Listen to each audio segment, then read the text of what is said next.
Meanwhile, at Heroes for Hire Comic Club,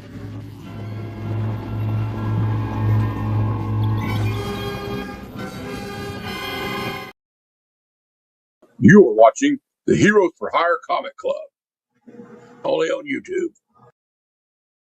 Hey, my new intros. I hope everybody liked it. But anyway, I've been. If somebody take my computer, I discovered video editing.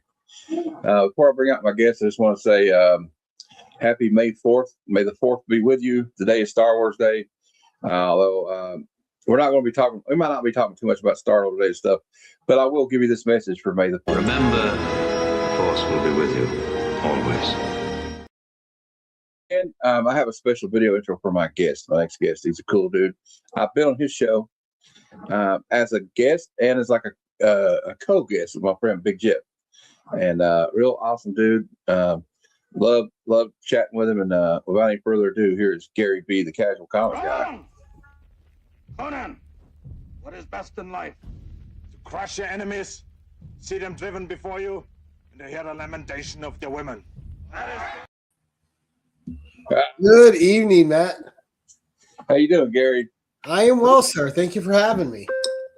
Anytime. I got Gary's Instagram and YouTube links are in the description for everybody. We got Rich in the chat. What's up, Rich? If you're wondering why are you doing a show on Monday, Matt? Well, Gary's schedule's a little different. I can't do it on Tuesday, and I like to help my guests out if I have to. And so we scheduled for Monday at 8 p.m. Eastern. Oh, we got Dr. Von Hoot in the house for the Spiral Dimension, my favorite Mal. Good to have you guys here. Yeah, I worked all day on that Legion of Doom thing. Because I always said, if I figure out how to do a voiceover, I'd be like, meanwhile. Right. You know, I don't know. I don't know. Let me, everybody know in chat if it did any good there. I don't know. But Gary, it's always a pleasure to see you. I think the last time I talked to you, besides on Instagram, was we were both on Pop Culture Philosophers channel. Yeah, on Fables show. Yeah. One collection down. Yeah. I've never been on Robbie's channel. Oh, okay. Yeah, okay. Yeah, one collection down. Anyway, we did review a movie for the PCP Army, though. I remember wrong. I've reviewed so many damn movies, I don't know what channel I did it on or what, so. But I had fun with you. We did The Abyss and we did Chud. Yeah. Oh, yeah. Chud. That was a good one. Oh, my God. I mean, a good show. Not that the movie's very good. I like the movie. It's fine. I mean, I like it. It's not great cinema, but it's great bad cinema. Well, I think Dr. Von Hoot may agree with us that, like, sometimes the bad cinema is almost more fun to watch, especially with a bunch of people, Oh, absolutely. And we got Digger Jim's here, too. Oh, yeah. Hey, Jim. One of my co-hosts with the most. What we do here, like I said, we just kind of hang out and chew the fat, talk about comics. I do have one question I always start out with. Sure. And I'll straight up tell you, I stole it from Rob's Fat Stacks. What is your? I won't do it like he does. He's got a lot of flair when he asks that question. What is your comic book origin story? How did you get into reading? I was just always a reader, so I don't have a specific moment where I decided I was going to read comics. As a kid, I just read whatever was available to me for the most part. When I saw comics, obviously the art caught my eye. Back in the day when I was young, Conan was always a part of it. Spider-Man, Brave and the Bold, and Marvel Team Up. Also, Iron Fist and Luke Cage. Power Man and Iron Fist. I love that comic. I used to read that whenever I could get my hands on it. But I don't have like a specific memory that sticks out. I just remember if I want the most specific memory I have of a comic, it's going to be Conan the Barbarian 58, the first appearance of Belit, because it's one of my favorite Conan stories of all time, Queen of the Black Coast. And then I don't remember the issue. I just remember getting my hands on a Savage Sword of Conan, and then it was all done for me. Between Conan the Barbarian, and then that led to Robert E. Howard, which led to a lifetime of reading and still going strong. Awesome. I have a couple of Robert E. Howard things, and I have like a little box set that's got like all the Barry Windsor Smith run with Roy Thomas of Conan the Barbarian trade paperbacks. And but I have this one thing about Robert E. Howard that's not Conan related. I don't think it was released until after he was did what he did. We can't say the word he did, but yeah, he passed away. Just say he passed away. Right. It was a book called. It's like a magazine, like prestige format. It's called Pigeons from Hell. Yep. One of his horror stories. Yeah, I have a couple collections of his horror stories. His horror stories are fantastic. Yeah, I thought it was a great story. This is like an illustrated version of it, but it was really like kind of like a Southern Gothic kind of horror story, and really liked it. But yeah, so I don't know. I always love those like we see like the thumbnail for the show tonight was Frank Frazetta, Right. and like he famously did a lot of those covers. Well, Robert E. Howard was a prolific writer. He wrote for all these pulp zines back in the day, but he always put like a couple different elements in all his stories. That way, if it didn't sell one place, it would appeal to another one. Yeah. So he always put like either some supernatural or horror tinge to it.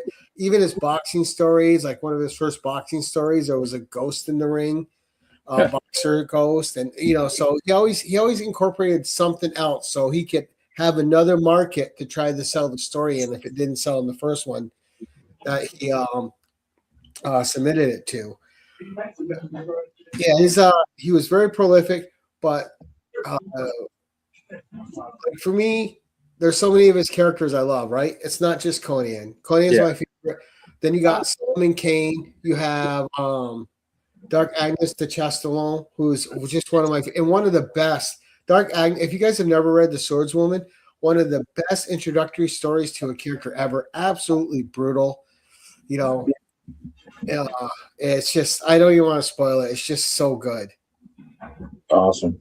Well, I like the whole, because he didn't just create Conan, he created like a whole,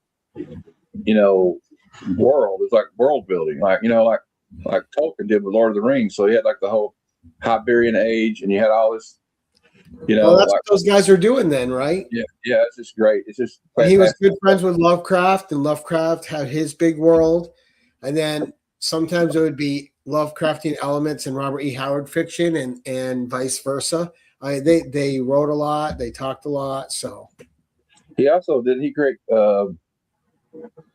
like Cole? Yep, Cole. Yeah. Cole was some of the first stories he tried to sell. He created Cole before he created Conan. Some of the most interesting evil bad guys too, like Tulsa Doom and all those guys. That's just really, I know that the Conan the Barbarian movie didn't really get it exactly the way he created it, but it was still pretty cool. Yeah, none of the Conan movies have been a true Conan movie yet. Yeah. Which that's the thing I don't get with Hollywood, right? You have all these stories; they're there. Just adapt them. You don't have to create something new. The people that want to see this want to see one of those stories adapted. Adapt one of them. They always want to reinvent the wheel for this. Yeah, they always want to go in like, well, I want to add my little flair to it, or something. They got to add like something they want to add to it. So, and like, I don't know that you have to do that with those things because, like you said, the story's already there. Right, the mythology's there, the story's there. When they adapt the Lord of the Rings, they keep the strong story elements in. They hit the beats. They may add some fluff around it, but the beats are there that are in the tales. But it honestly though, it was a pretty badass. The first one was pretty badass. It is, but it's a mixture. It's a mixture of Howard stories. It's not just Conan. They put okay, we reviewed the Wolverine last week on my movie review show.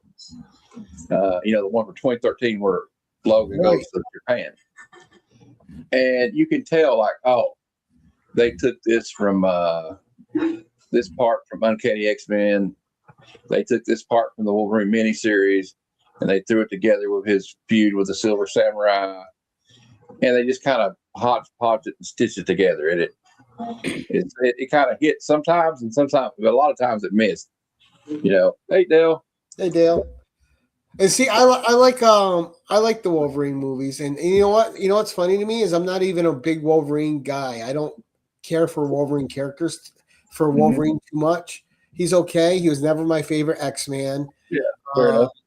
You know, I like the movies though. I like Hugh Jackman's portrayal, and I found something I enjoyed about all of those. What I didn't like about the earlier ones is, you know, when you're watching some of these characters like the Punisher or Wolverine, they're held back by the restrictions of that time when they were afraid to make something R-rated or afraid to make it what the character really is. And now they don't do. Now they just make the character what it is, and it's so much better. Yeah, like when Logan came out, it blew everybody's mind because he was putting the claws through people. Yeah. Well, that's also but how like what happened when they did that Punisher series on Netflix, and how he's been in Daredevil with John Bernthal. A lot of it is John Bernthal's performance, but a lot of it is like they will show you exactly how Frank Castle is. You know what I mean? Like, Yeah. He's not going to spare nobody's life. Hey, Shop, we got Dale Spence here too, and that's how like that's probably why it was hard to make a Punisher movie for a while, because you got to kind of completely take the guardrails off. You're going to do that kind of movie. You know, though, I gotta say, Punisher's not a character I've ever really read or cared for, but I liked all the movies. I like the Dolph Lundgren one. I like the Thomas Jane ones. I like the one with who's the guy that passed away who played my gosh, Ray Stevenson. I like the Ray Stevenson one. I like them all. I had fun with all of them for what they were. Now, as far as like a fan, as I'm a fan of Frank Castle. I mean, I like the movies, but like the Dolph Lundgren one really had nothing to do with him, and like they completely retconned everything with one of Thomas Jane. Although I love Thomas Jane in that movie, but like as far as like Ray Stevenson, that's pretty much how he is too. That was a good one too. That was a good portrayal. But they were all good movies. Look, I just like movies. You know what I mean? We've been you both are lovers of movies. Like we got a lot of great action movies. And do you ever have any? What's my first memory? Just to give you an example, before I ask you a question. I remember the first movie I remember going to. My mom and dad took me to see Flash Gordon, with from the '80s. And do you have like a fond memory of that, or like a movie? A movie you remember going to the theater to see the first time? Oh, this is an easy one for me. Well, there's two circumstances, right? Because both these movies I begged to see. One was the 1982 Conan the Barbarian, right? Obviously, and we saw it at the drive-in, and it was a double feature with Cheech and Chong's Up in Smoke, so they didn't go together at all. No, not at all. Conan was first, and then you had Cheech and Chong. The other movie I begged to see, and I saw it a little bit earlier, was the 1979 King Kong, the one with Jeff Bridges and Jessica Lange. Yeah. And man, I had to see it. I had to see Kong. And, my dad took me to the theater. My dad took me to see both of them. My parents took me to see Conan together, but my dad took me to see Kong. And, there's experiences I won't forget. There were, There's a famous scene in that King Kong movie where he blow dries her hair dry. Right. On her, like, yeah. Shop says his first movie he remembers seeing as a kid was Return of the Jedi in the second grade. Yeah, Return of the Jedi was great. I remember seeing that in the theater and loving it. I liked it so much that I read the novelization after. And I used to do, when I was young, I would do that. I'd go see a movie, then I'd read a novelization of it. Thanks, Dale. I appreciate it, man. I had fun. I was kind of nervous being on that show. Because it's like one of the first shows I started watching. But anyway, we're going to talk about Gary tonight. So, but I remember that too. Like, I mean, I begged my mom to take me to go see The Terminator, and I had no business seeing The Terminator, but she took me anyway. Because in the '80s, we didn't give a shit. It's just well, back then though too, like my I could see anything I wanted. My parents didn't care. They literally did not care. I could handle it. They already knew I could handle it.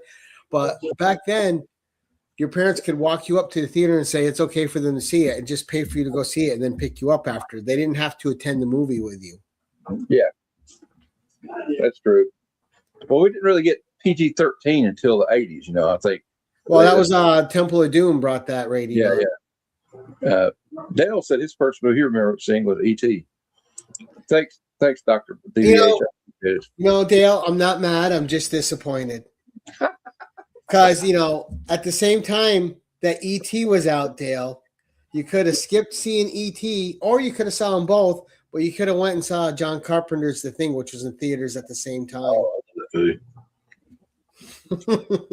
that's a good movie. Oh, Land Before Time. I love that one, DVH. Land Before Time is a great movie. Oh, it is a very good movie. Also liked American Tail, 50 Goes West.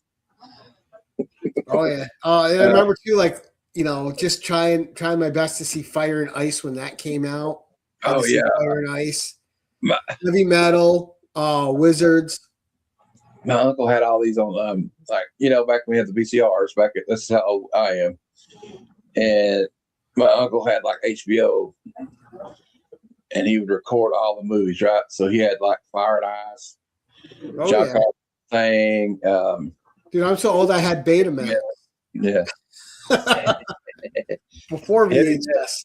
But yeah, I watched Heavy Metal. Probably a little younger, and I probably should have seen it. But yeah, probably got early puberty from watching some of those spicier scenes in Heavy Metal. But that's an epic movie. I got to review that one. We got to review that and Fire and Ice coming up soon on my channel. Oh yeah, I used to be up late because I was always the last one to bed. My parents, my sister, they would all go to sleep. I was up for hours and hours. I had my nightly routine, right? I'd watch Johnny Carson. After Johnny Carson, I'd watch David Letterman. Then I'd watch some HBO or Cinemax. It didn't matter. But, there was only one rule for me. It's we're not going to fight to wake you up. So I was always the first one up in the house too, which I think and that's always been my whole life, right? Like I'm a 4 to 5 hours a night sleep guy still in my 50s. I've never broken that habit. I've always slept 4.5, 5 hours. Yeah, I kind of have that trouble sometimes, but it's not by choice. But I don't know. It's like, you know what? Sometimes I tell people when I was going to live this long, I would have took better care of myself. So I don't know. Like if I stood up right now, you'd hear my knees crack. So although I don't know, but yeah, I don't know. So so I guess at an early age, you had a love for reading and going to see movies and stuff. And oh yeah, I read all the Sherlock Holmes movies, books, the stories before I was 11. I read them all. Oh, cool. So I've always been a big reader. Yeah, my mom used to read those and would read them to me, and then I was like, but she would always I started learning reading at a pretty early age too, but it was probably because of comics. Everybody thinks that's just trash. You shouldn't let people read that. Like they used to say that, like it's just throwaway, but it helped a lot of people learn how to read. Well, and even like the music wise, like the first Prince cassettes and stuff, where the lyrics were, a lot of the lyrics were super dirty. I was a huge Prince fan. My parents would buy me all of them. They didn't care. They just, I liked it, so they would buy it for me and let me listen to it to my heart's content. I was listening to NWA in the 6th grade, so I mean, see, I was lucky. My parents never filtered me. I didn't either. I remember even going to the video store. My mom had a gift shop. We go next door to this local. It's like a mom and pop video store, and you can tell a mom and pop video store in America because there's a tanning salon in the back, and they got the bead, the beaded doorway for the movies you're not supposed to go see. It says adults only. Right. And then I would walk up there and I would get oh, there's I spit on your grave. Okay, here's tickets. Yep. And they'd be like, all right, nice evening,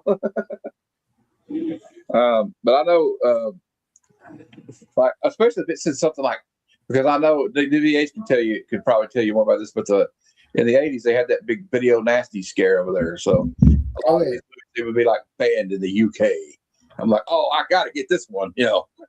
Well, I used to go to the video store back when they had them, right? And it didn't matter. I was getting horror movies. My parents would let me get 4 or 5 horror movies. I'd go home and just stay up watching them. It didn't matter what it was. Didn't matter the rating. I could get it and enjoy it and have fun. And one of the memories I have with my dad too is remember when around in 1986 when Samantha Fox came out? Yeah. Her first I was a huge Samantha Fox fan. I bought all her CDs that she was releasing. I really, yeah. really enjoyed them. Well, there was at the record store, they had a Page Six magazine of her, where it was all her Page Six shoots. Yeah. So it was all Samantha Fox topless in all those photos. So my dad took me down there so I could buy it because I wanted the Samantha Fox book. And the guy didn't sell it to me because obviously I was 16 and he couldn't. So I came out, got in the car. My dad's like, "Where's your book?" I go, "Oh, he wouldn't sell it to me because I'm only 16. My dad's like, "What?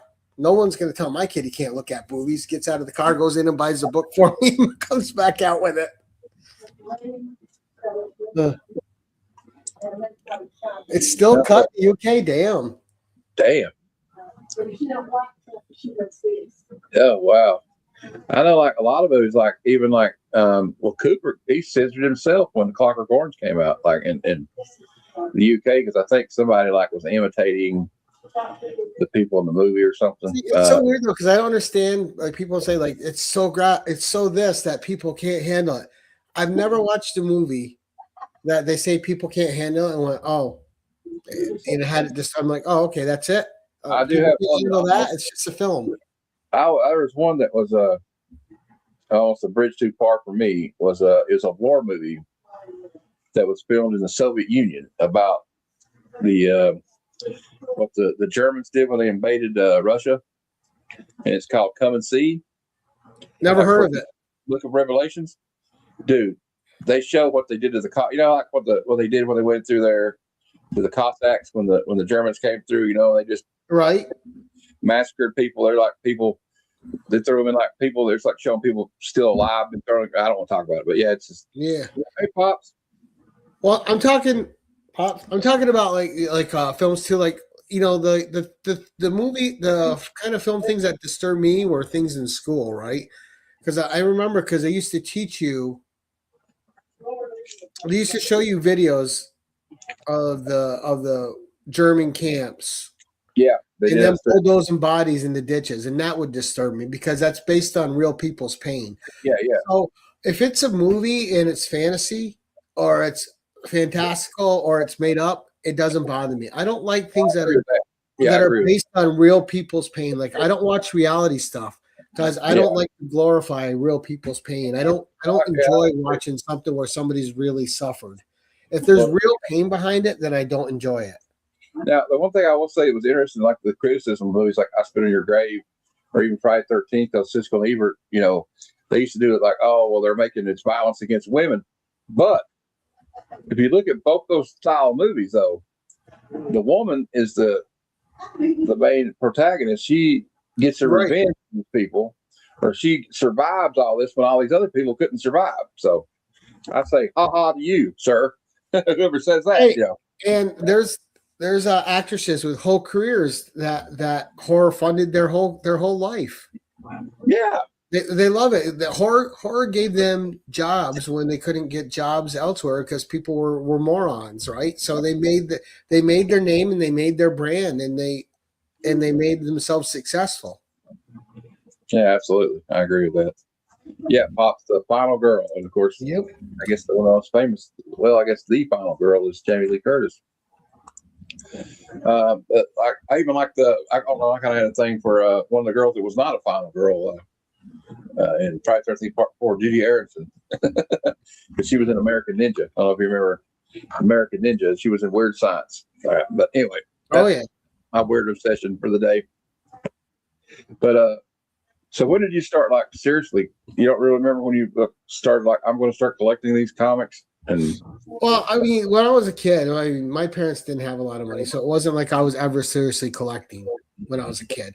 So it wasn't until about 18, 19 when I was on my own, and I started getting subscriptions at the local comic shop, and that was 79, yeah. So it was late 80s when I started really collecting on my own. Okay. And then you go through your stages. You collect for a couple years, you stop. You get back into it a few years later, you collect for a couple years, you stop. But, whenever I was collecting, up until, when I started again in 2019, I always collected Spider-Man, and but then once this new era hit, when they're putting the heroes in 17 books every month, like if it's Batman, Spider-Man, Wolverine, Superman, they're not just in one title. They're Yeah. back when I collected Spider-Man, there was 3, and I would get Amazing, Spectacular, and Web, and I really enjoyed all 3 series. I always thought, it's Web and Spectacular are starting to finally hit popularity because people can't afford to buy Amazing anymore, old back issues.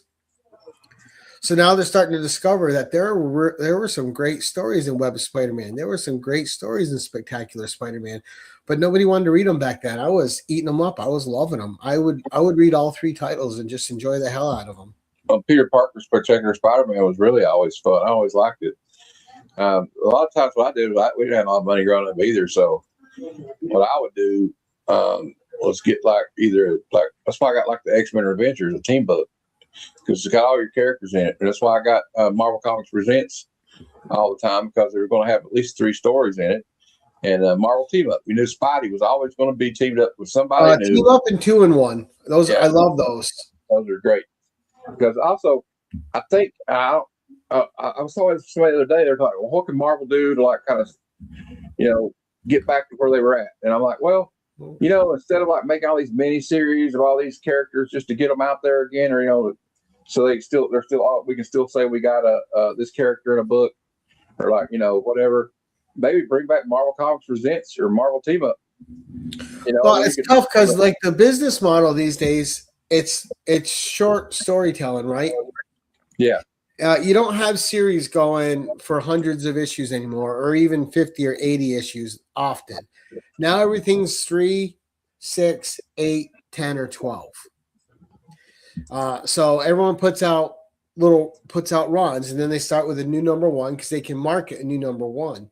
So they, I don't collect Vampirella, but look at Vampirella. Christopher Priest has been writing it for like 6 years now, and they just keep restarting it at number 1.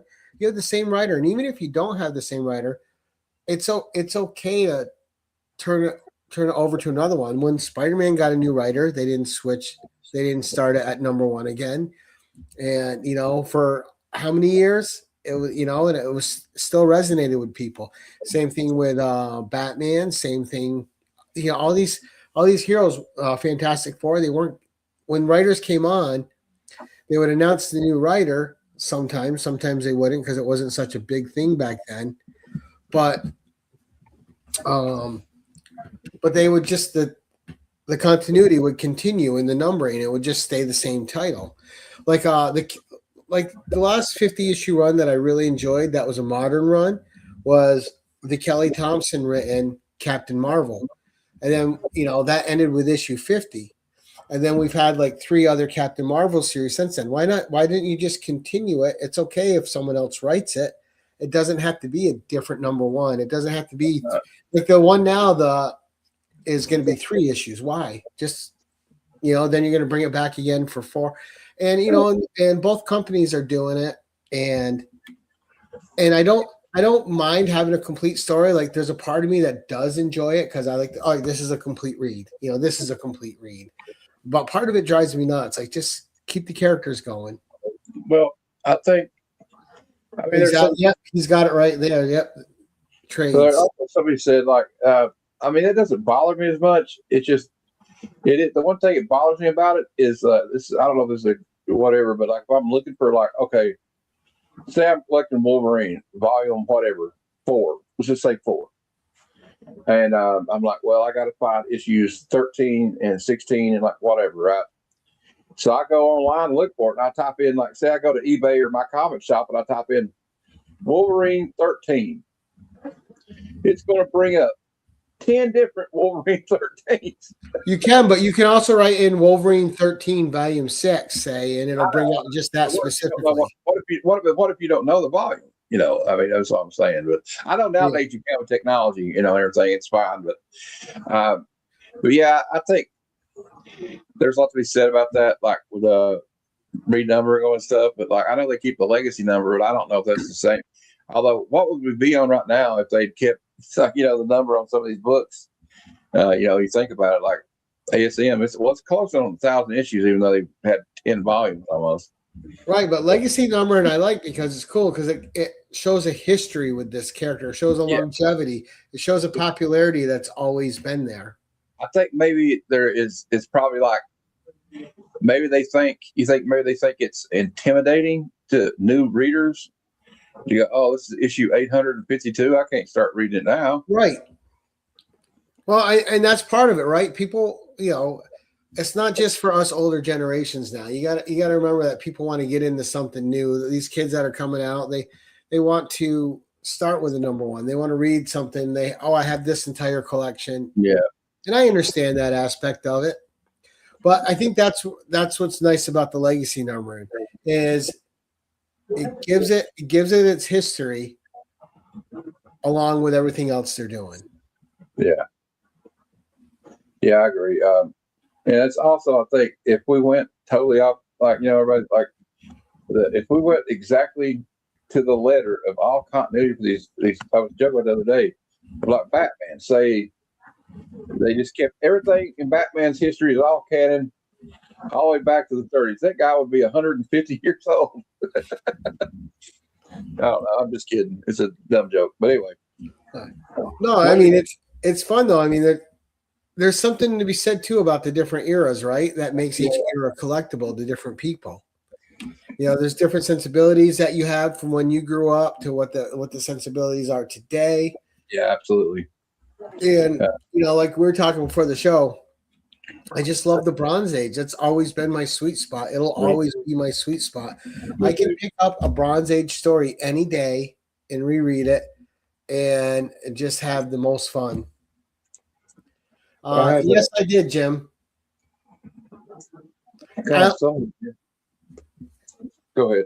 Oh, what did Jim say? Jim was asking if we went to Free Comic Book Day. Yes, I did. And I only came back. And I came back with a bunch of books.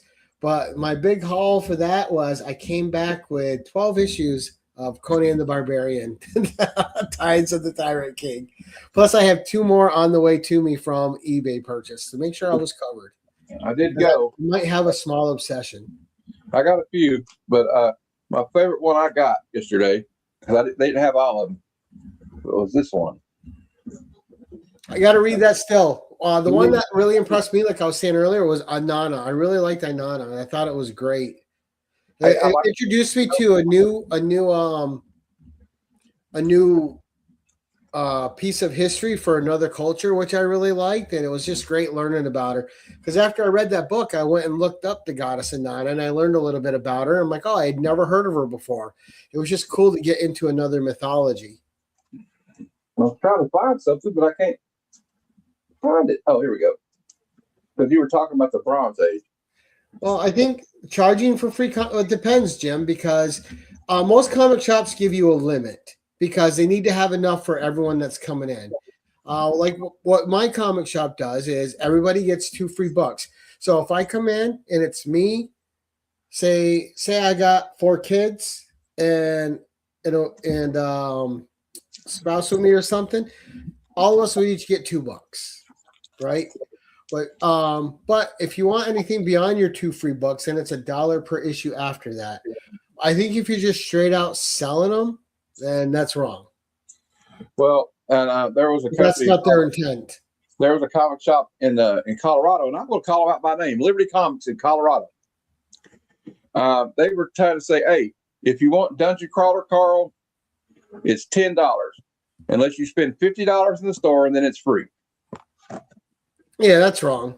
That's crazy to me because they knew it was going to be hot. They get to think it's going to be an anticipated book for a lot of because I think the Dungeon Crawler. Well, then you know what you do if it's going to be that way. You order yourself an extra bundle and you set it aside and don't sell it. Yeah, I mean, I know that free comic book day. When it gets hot, then you can sell them then. But for free comic book day itself, everything should be, So then you should have a certain amount you can get for free. You should put free comic book day on it. Oh, it was Hall of Justice. Okay, I'm sorry. So apologize for the other one if there was another one called that. But Hall of Justice in Colorado, shame on you. All right. Those places end up shooting themselves in the foot anyway because they out themselves for who they really are. Yeah. They show their hand. You know what? Since I made an error, I have to play the boo boo video.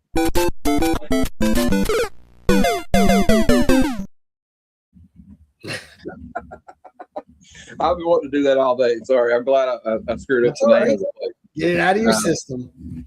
Anyway, I goof around with stuff all day. Like I'll have a new clip every day, like this one. Fire! Who the hell is interrupting my kung fu? All right, sorry. You're good. I'm just here to. We're just here to have fun anyway, Gary. You know, what I mean, Absolutely. But yeah, free comic day is supposed to be about like let's get some people excited.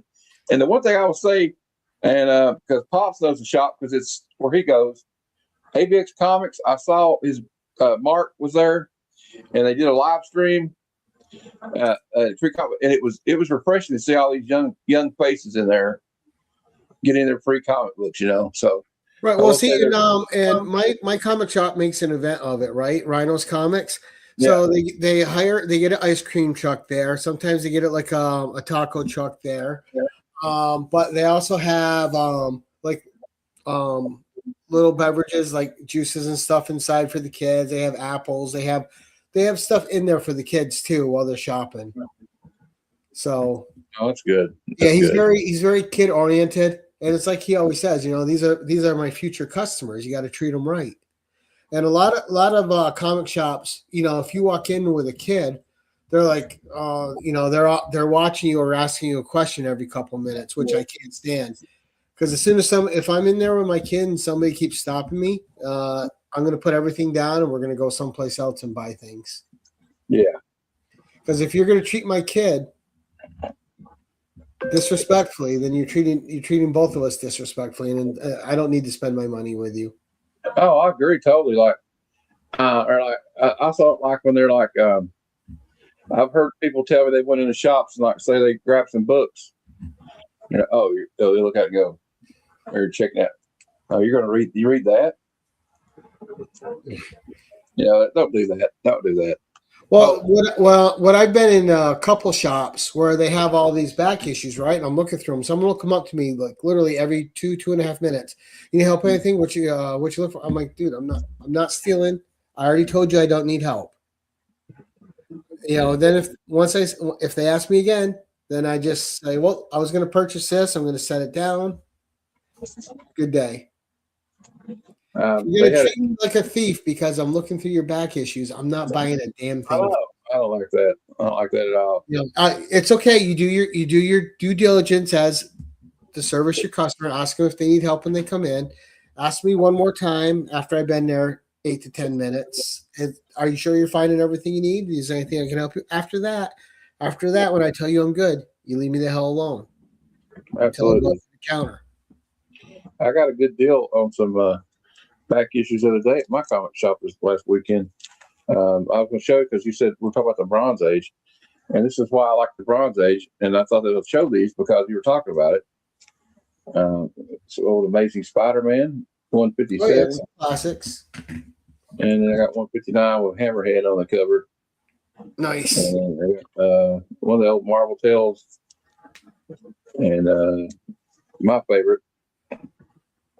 But yeah, I was also going to ask you. The reason I did that to show that was like also, if you want to talk about what you've been reading lately, I'll put you on the big screen and it's funny too because some of those reprint series they're also getting they're starting to go up in price. People are really getting into the reprint series now, like Marvel Tales, like Marvel Masterpieces, stuff like that reprint the early Fantastic Four issues and stuff like that. Those are starting to have value now. Especially when it's a story that's from a key issue that's rather expensive, like, you know, ASM 129 or first appearance of Black Panther and Fantastic Four. Now, I was going to ask you, Gary, if you want to show some stuff you just picked up recently or anything you can, or reading. I didn't. You know, everything that I'm reading right now, I mostly have in the other room. Oh, okay. I had a big haul the other day, so I got from James King. I'll shout him out. But, you know, picked up this Prison Ship, Esteban Murado book. Cool. And I got a sweet deal on all this stuff because this stuff is pricey on eBay.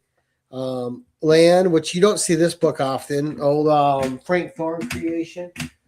But some Frazetta books, just a lot of we don't have to go out of your way. I just thought maybe you had something near you. I didn't know. I'm sorry. Oh no, you're fine. But just some stuff that that I collect all the time, like Frazetta Book 3, Ooh, Book 1. I got to get Book 2, ooh. the definitive Frazetta reference, Oh, that's nice. and then this one that I'm looking forward to reading as well. From Erie. Erie presents El Cid from Republic. Oh yeah, Erie. I love Erie and all that stuff. Right. And of course, most of these are all this great black and white art. So you know me, all things barbaric, and Absolutely, that ain't nothing wrong with that. and with the ladies, because it's Conan and mostly Marvel ladies for me with some of the DC ones. Then of course I got this beautiful signed print by Guillaume March, which was an AOK from James King. We might have to play this. 2022. I have to play this for that. That was kind of spicy, so we'll have to play this. Where's it at? I can't ever find the thing. Well, I got so many clips, I can't find them all. Here we go. Oh my. Wow. What's spicy? You should have looked inside Lan. Lan is spicy like any of his other work, right? There's Frank Thorne again on the back, but Gita Valazar, right? But I mean, this is a Space Odyssey adventure, but this is Lan. Oh, hello. So yeah, we might get in trouble for show 2 after that, huh?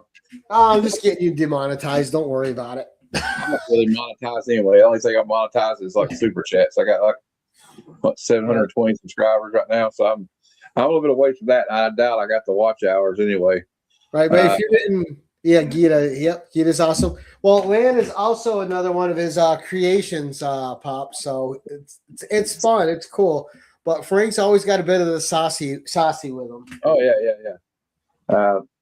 My uncle had when he passed away, my stepdad got all his basically all his belongings, but he was a big collector. He was a colorist for some small printer in not Columbus or Dayton, Ohio or something. Right. And, so he got a lot of stuff, and he didn't collect he didn't really like Spider-Man or any of that stuff, but what he did have a lot of was Joe Kubert stuff, Weird Tales and probably Corbin, Army War, stuff like that, and the Eclipse comic stuff, a lot of Dave Stevens stuff, and Frazetta. I didn't have nothing real he had some of the Vampirella, and I sold a lot of it for my mom, and I kept a few of them, of course. And he had the whole entire hardcover with the slip covers of every EC volume ever made. And then I opened up one, and it was signed by Bill Gaines. Oh, nice. So, so he had all that stuff and a lot of fantasy. The only reason I said it because he had a lot of that, Solomon Kane, Conan the Barbarian, stuff like that, and Cole the Conqueror. So yeah, he had all that. So I kind of got a crash course and all that. Even though I didn't know a lot about Cole or Solomon Kane at the time, but they're whoa, these guys are really cool, Right. Well, and you're talking about resurgences too, right? Everyone's talking about how Marvel's doing bad now. Marvel will go back up again. 3 years ago, everybody was talking about how DC was doing bad. Now DC's on top. These companies flip-flop all the time. And now even above Marvel and DC, Image has been killing it. Image has been top dog now, but they were top in the 90s for a while. Then they kind of disappeared and went silent for many years. And then Marvel and DC kept going. I mean, everything has cycles, right? And then just like with what I'm reading, I've always been a Conan reader, but not everybody has, right? I've always been a Robert E. Howard reader, but not everybody has. So in the 30s, when the pulps were out, Conan, Cull, Solomon Kane, Sailor Steve Costigan, Bran McMorn, all these characters that he created were super popular. Then they waned for years. And then you had the Ace and the Lance paperbacks. You had the Frazetta covers, which breathed new life into it. And those were popular for a while and brought a lot of attention to the Robert E. Howard properties.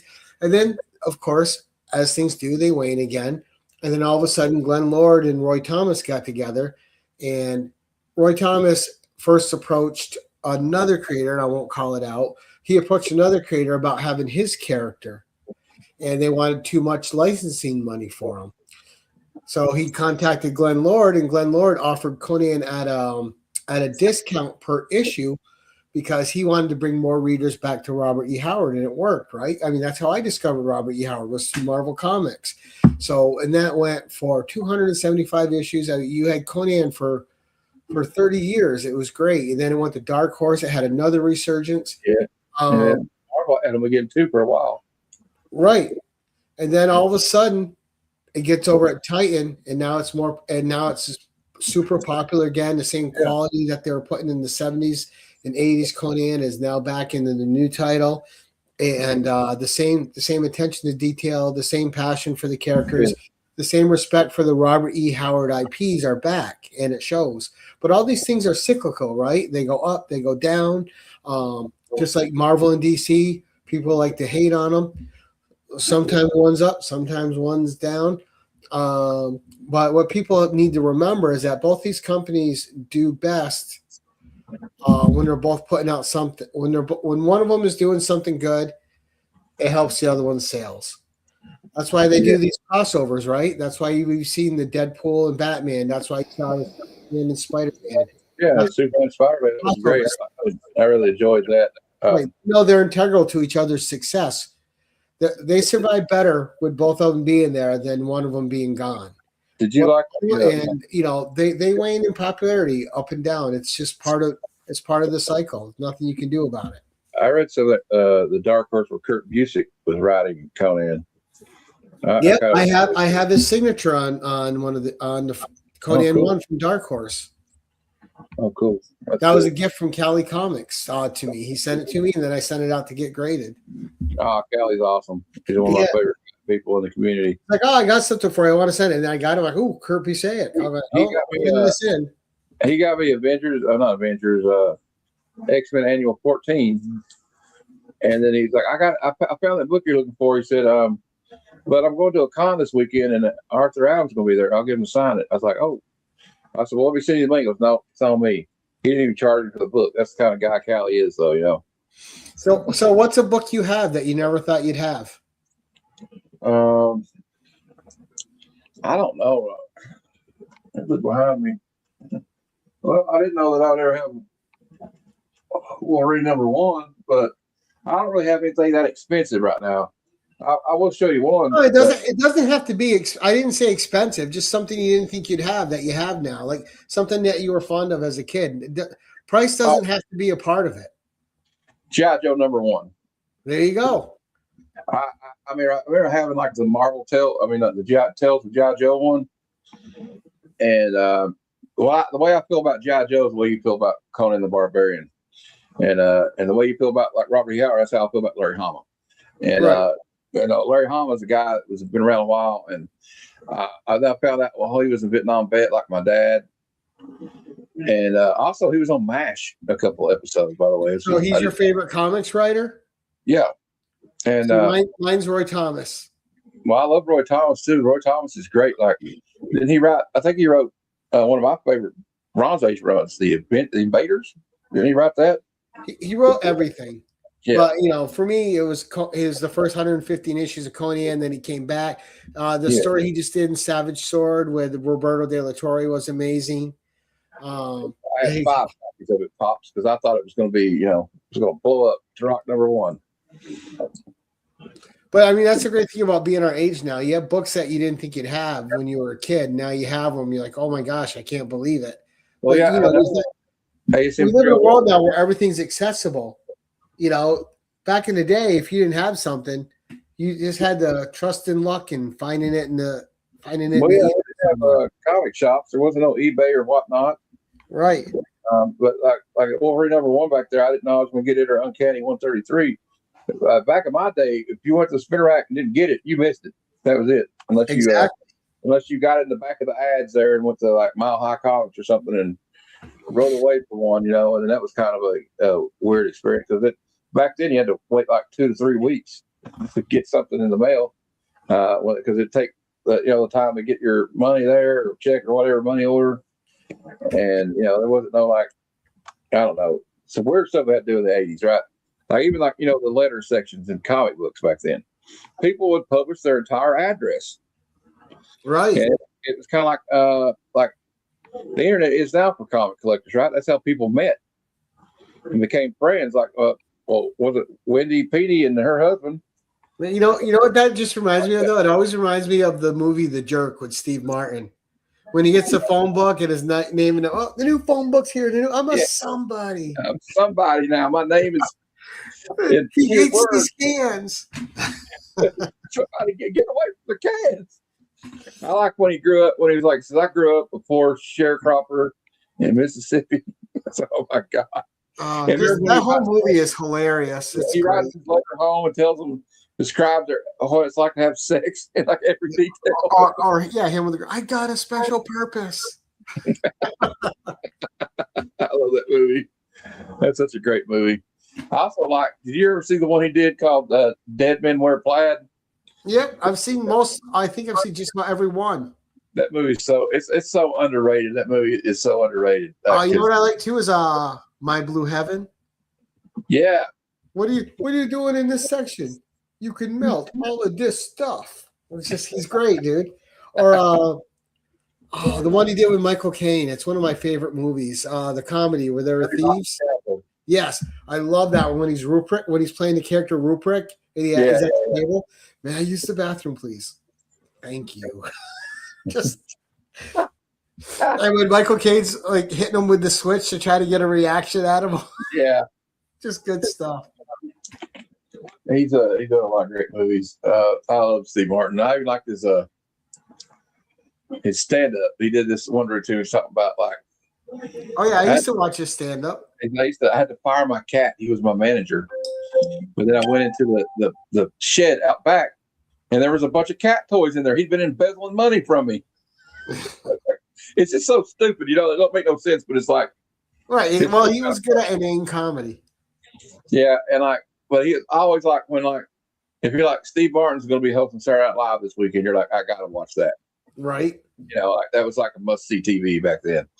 And like I still have I think I have the first 5 seasons of SNL on DVD, which is just great. If you're like, if I ever had the cable go out or something, or I'm snowed in, I'll just watch something like that, and it'll kind of cheer me up. So I don't know, I kind of love all that kind of stuff, man. Like the old TV. Hey, Gore. Not see Gore, but man, I was going to ask you something else, and it kind of slipped my mind. But yeah, I've been getting into Conan a little bit. I got a few I can share with you if you want to see them. Sure. I have the Todd McFarlane one he did like in the 90s, but I think I got it put in a. Yeah, that one's way overpriced, and everyone makes too much out of that cover just because Todd did it. It's an okay story. The cover's an okay cover. It's not next level, even though Todd did it. Everyone wants to make it like it's one of the best covers ever. It's probably one of my least favorite Conan covers out of all that run. It's not. I like any John Buscema one. I think is better. There you go. The earliest one I have is number 5. Yep. And I have number 30. Terry Winter Smith. Nice. Yeah, Gil Kane. Well, people don't realize that Gil Kane did a lot of Conan back then too. And I got a key coming up here soon. And we got this one. Now I got a lot of the 50s. I got like 57. Then we got this one is the first appearance of Belit, the Queen of the Black Coast. And then I got or I made a comment about you on one of my videos, but I don't think you've seen it. It was a haul video I did recently. I don't know why that one's mixed in there, but that's why I was going to ask you. That reminds me. King Conan's a great run. That's only a 55 issue run, and it's fantastic. Great John Buscema cover. And I think this is a cool cover. I think this is better than that McFarlane cover. Yeah, that's Jeff Fisherwood, I believe. Names right there. I can't read it, but that's Michael Kaluta. Michael Kaluta. All right. Oh yeah, that's what I was going to ask you about. Was so Silent King Conan. That reminds me of what I was going to ask you about. King Conan. So in the news, they're saying I do have Blackthorn. I got a novel and I got a graphic novel only. Yeah. I'm sorry. Go ahead, Matt. No, I'm saying I've heard the reports that they might be actually doing this now in a movie. Right. What are your thoughts on that, though? You think it's like 20 years too late? Oh, I definitely think so. I mean, they're going to have to do a 70-year-old King Conan, right? And in the books, he became king like in his late 30s. Yeah, I know. But Arnold's old for it, but I think he can still get in the shape. Obviously, they're going to have to do some enhancing probably as well. But Yeah. I don't know. I would prefer. I would like to see a King Conan movie. Yeah, but I mean, I'm not. To me, Arnold doesn't have to be Conan. To a lot of people, that's the only Conan they know, so they don't really understand the character. Yeah. To them, Arnold equals Conan, and they don't understand what the character is. Jason Momoa looked a lot more like the Conan Robert E. Howard wrote than Arnold ever has. But unfortunately for him, he was in a movie with an absolutely horrible script, and it wasn't directed well. Yeah. Yeah, it's totally true. But he looked a lot more like the Robert E. Howard written Conan. And I love the Arnold films. You know, I like Destroyer. I like that. I liked him as Galador and Red Sonja because they couldn't use the Conan name. Yeah. I have great fondness for those movies. A lot of fun for them, but I'm not stuck on Arnold being Conan. Like that's not a make or break for me. It's not the be all end all. Now, Okay. if this movie comes out and Arnold's Conan, I'm going to have my ticket and I'm going to go see it and I'm going to enjoy the hell out of it. Yeah, it would be cool. They'll have to think of some other way to get a younger actor in there, definitely, though, to be like. I don't know if you're familiar with Torsen, Varangian Vigilante. No. No, okay. So he's one of the first friends I made on YouTube. He used to have his own channel, but then his country's laws got a little weird and it would cost him money to run his channel. He's like, nope, I'm good. And he stopped his channel. Awesome dude. He's the guy I was talking about in Austria. I was trying to find that Sumerian book for him and I so I could send him a copy. Haven't been able to locate it online or whatever, right? Awesome dude. But he had to me what I thought was a great pitch for a Conan live action.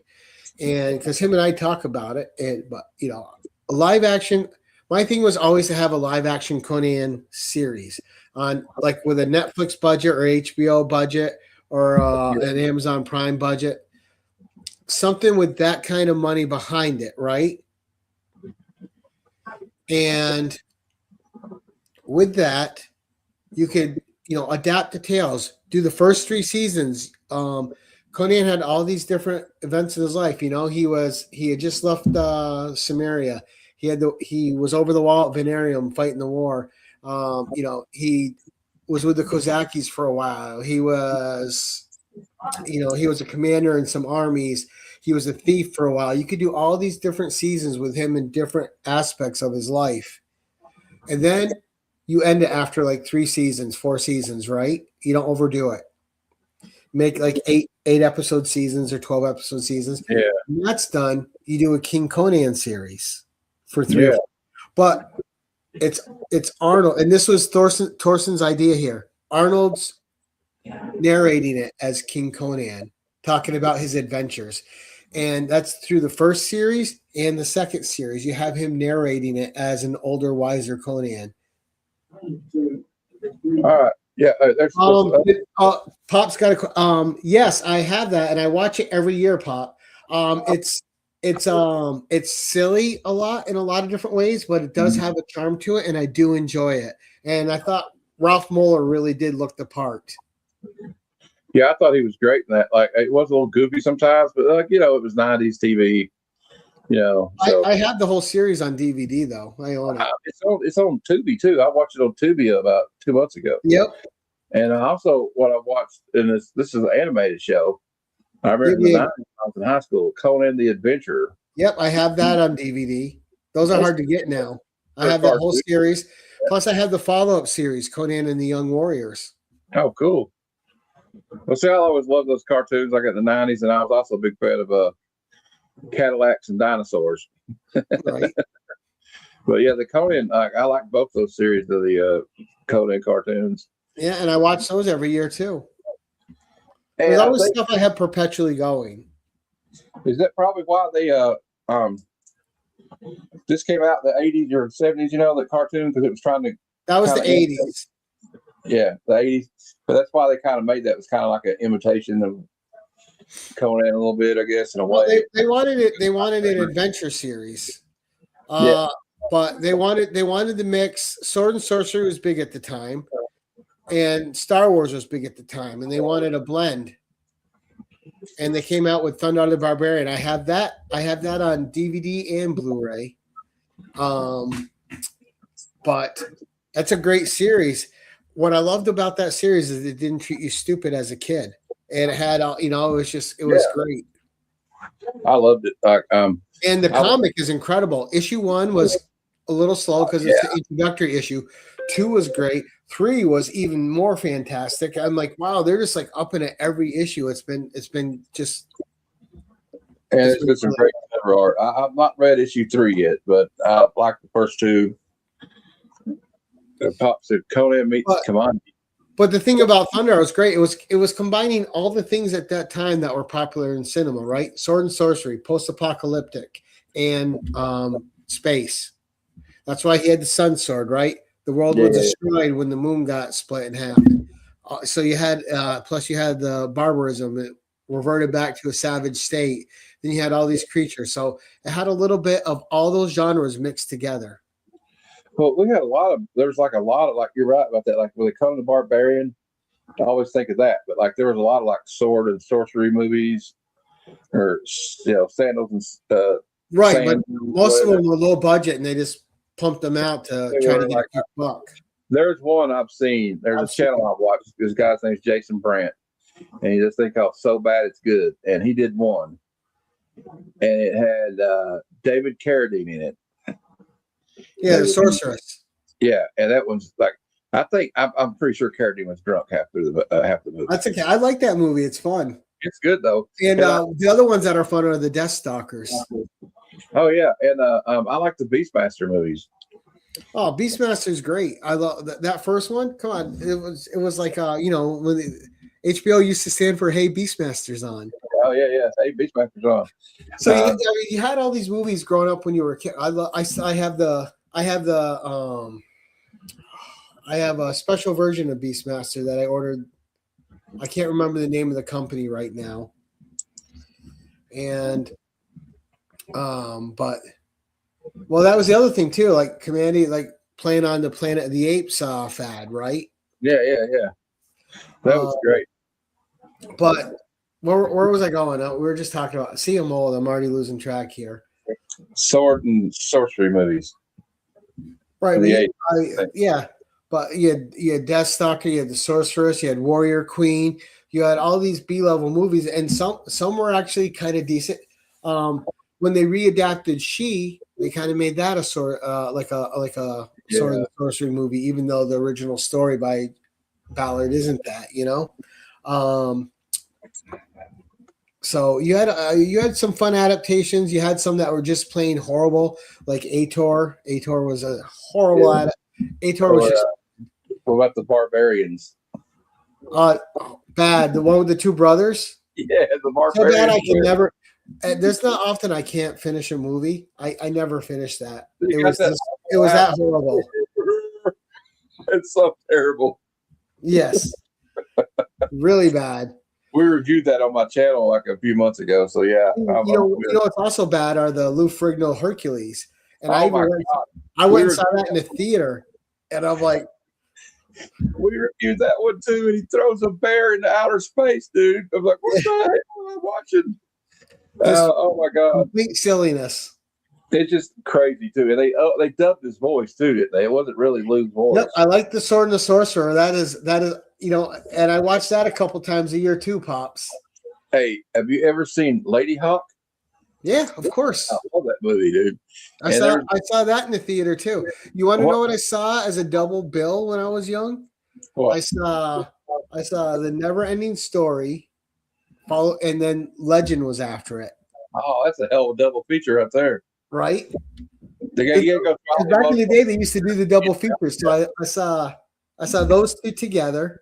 The other two I saw together. It was Mannequin, and then it was Beverly Hills Cop. Hey, that's a pretty good pair too. They're right there. Yep. Some comedies. Oh, come on! When I saw Mannequin for the first time when I was young, that was it. I'm like, I thought Kim Cattrall was the most beautiful Kim thing ever. Cattrall was amazing, yeah.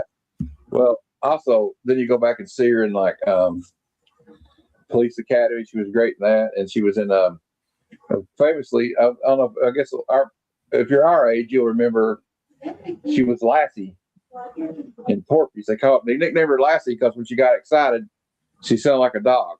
See, I think as a kid, I think my favorite all-time media crush person was Aaron Gray from Buck Rogers. Yeah, that's a little Colonel Wilma Daring. Oh Lord, yeah. Yep. Aaron Gray. Works in space. Amazing. Well, there's a lot of great '80s female icons. You know, I got Aaron Gray. Was it? What's her name from The Dukes of Hazzard? Is it Barbara Bach? Barbara Bach. Barbara Bach. Catherine Bach. Catherine Bach. Catherine Bach. Barbara Bach was married to Ringo Starr. She was in The Spy Who Loved Me. See, I know a little bit. Enough to get me in trouble. Also, was her name Catherine McPherson? Then you had Charlie's Angels too, right? Like Kate Jackson and Cheryl Ladd were my two favorites. Cheryl Ladd, Lord, and Farrah Fawcett. Yep. And then, of course, what's her name? Oh my God, the Fall Guy. What's her name? Oh my gosh, why'd you have to? You know what I'm talking about, though. You know what I'm talking about. The Fall Guy. Who was the girl in the Fall Guy, Pops? I know you probably know. Damn. I gotta look it up now. Heather Thomas. Heather Thomas. That's right. And the Heather Block there too, by the way. Who was on? Yeah, but Heather Thomas was also great on Night Court. Oh, was she on there too? Was it Night Court she was on? Well, who was the girl on Night Court? Marky Post was on Night Court. Huh? Marky Post was on Night Court. Marky Post. That's who I meant. I meant Marky Post. She was great too.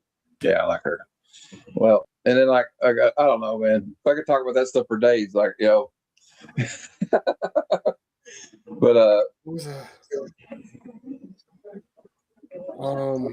what was it? Trying to think. Because I love the old movies, the Sinbad movies. Oh, Harryhausen. Right. Oh, I know who you're talking about. Carolyn Monroe. Yes, Carolyn Monroe. Oh, Thank yeah. you. I was trying to look her up real quick because it was escaping me. Oh, I read that movie she did. It's kind of like out there. It's got David Hasselhoff in it. It's like a rip-off of Star Wars. But it's I own that movie. Damn, what's the name of that? I just watched Star Reach or something. No, Star Crash. That's a weird movie. It's so strange. It's a Roger Corman movie because Roger Corman's like, let's get this out cheap and fast so we can capitalize on this Star Wars craze, and we're going to do it now. You know, so I still watch that a couple times a year. Yeah, Roger. I still watch it. Yeah, but the main dude in that one's just strange. At least every 2 years, I watch Death Race 2000 with Carradine and Stallone. One of Stallone's first movies. It's still hilarious because he's like, there's a scene in it where they're driving and she's like, where are we going? He goes, oh, it's the geriatric ward at the hospital. They know we're coming. They're going to set all the old people out in wheelchairs so he can run over them. And then he runs on the sidewalk and hits all the doctors and nurses. So I tricked them. And they get points for hitting people. Right. Battle Beyond the Stars was a good one too. Yes. Yep. Yes. I watched that one a couple times a year too. Again, they're just like little like cult classics. They're B-level movies. Galaxy of Terror is another one I watch at least every couple months. Yeah, I love those movies. And they just, I think they're great. Yeah, they know how to mix the cheesy with they had the formula just right. Yeah, I think they did too.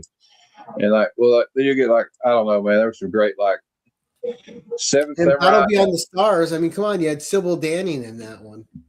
Ooh, we gotta have Sybil Danning. I'll just watch the Halley 2 so I can watch the end credit scene. Oh yeah. Yeah. Yeah, I heard though, and I'm not surprised, Sybil Danning got really pissed at that director for doing that. Because they didn't tell her they were gonna do that. Yeah, well, they just show the same scene of her taking her top off 17, 18 times At the end Well, they credits knew what scene. they were marketing. Oh, absolutely, absolutely. They're marketing Sybil Danning, who I was obsessed with, probably because of that movie, even though it's not a very good movie. You know, another one of my favorite like B type movies is Hell Comes to Frogtown.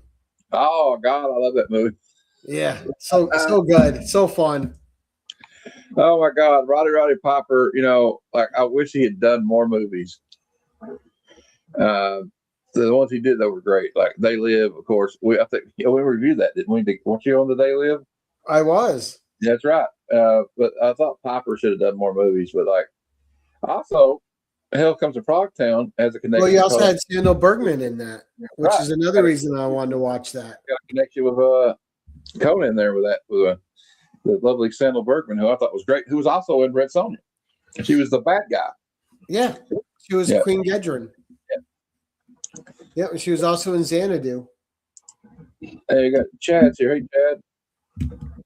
The Green Slime is cheese-tastic gold with a killer theme song. Yeah. I love all those kind of movies. I'm a big I fan don't of think like I've ever seen Green Slime. No, I got to write that down. Damn. there Robbie, they were reviewing a movie or not. George A. Romero called The Night Riders. Right? I've seen it. I want to check it out.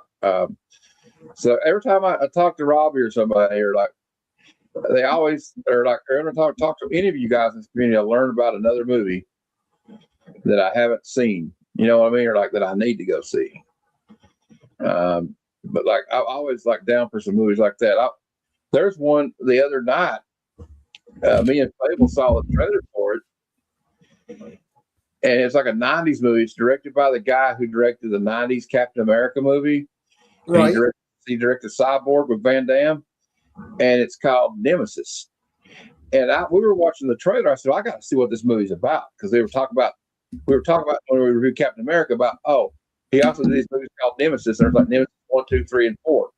I said, well, this sounds interesting. So we watched the trailer, and I'm like, dude, I think Wachowski's ripped these people off, because this is like the Matrix.